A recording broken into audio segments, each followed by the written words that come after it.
than under God's mighty hand, so that He will lift you up in His own good time. Leave all your worries with Him, because He cares for you. We will now proceed for the message for the parent. May we have here in front Timothy John Galera.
Alam ko naman na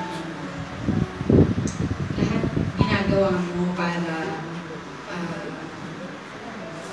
mabigay mo sa amin yung best mo. Ganun din kami. Inibigay namin sa inyo yung best namin para sa education niyo, para sa lahat ng pangangailangan niyo. Ako'y nagpapasalamat din sa Panginoon dahil dinigay niya sa akin. Talaga naman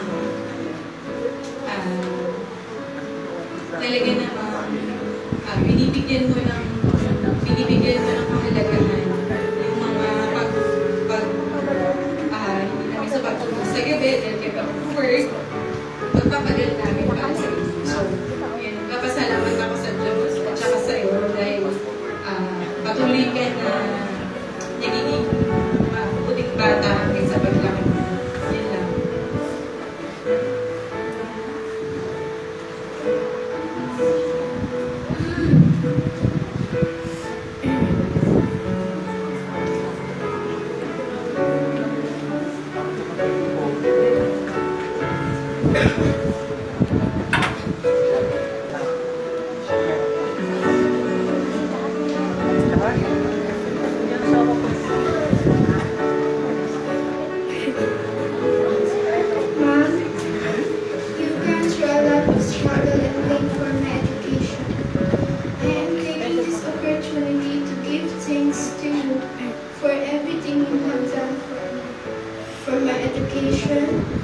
I know you are preparing me for a better future, and I really appreciate every effort that you made for me.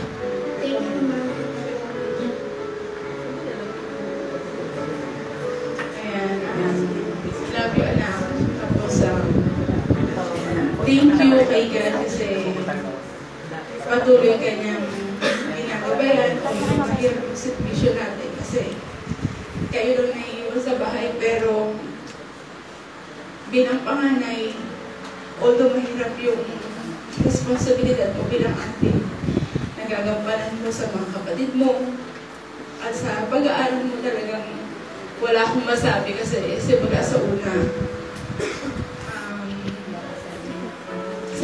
una ginawa mo yung best mo.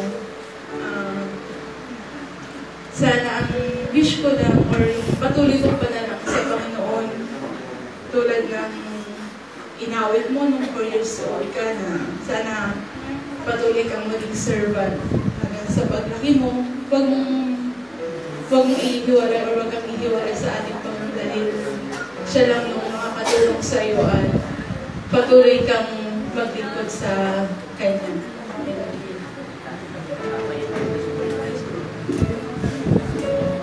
you.